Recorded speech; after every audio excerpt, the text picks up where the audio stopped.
এখন কাঠামোটাকে সাজিয়েছি যে যাতে আমাদের যদি কেউ চলে যায় 1 ঘন্টার জন্য যাতে কালচারাল সেন্টার বন্ধ না হয়।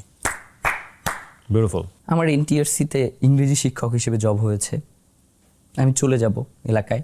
ভাই আমাকে ছেড়ে দিলেন যে আগামীকাল সকালে তুমি চলে যাও। ফজরের সময় নামাজ পড়তে উঠছি, ভাই আমার হাতটা ধরে বলতেছে, জাবের তুমি গেলে আমি খুবই একা হয়ে যাব। আমরা জানি আমরা খুব নিঃসঙ্গ, আমাদের কোনো অভিভাবক নাই। আমরা এই জন্য আমাদের অভিভাবক আল্লাহকেই মেনে নিচ্ছি যে আমাদের একমাত্র অভিভাবক এখন আল্লাহ।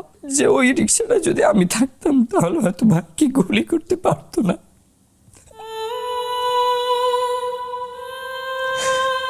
এই যে এত কিছুর কথা বলা হচ্ছে, প্লিজ ভাই আপনারা কেউ একবার বলেন শহীদ ওসমান হাদির হত্যার বিচারটা করবেন, আমরা কেউ রাজপথে গিয়ে দাঁড়াবো।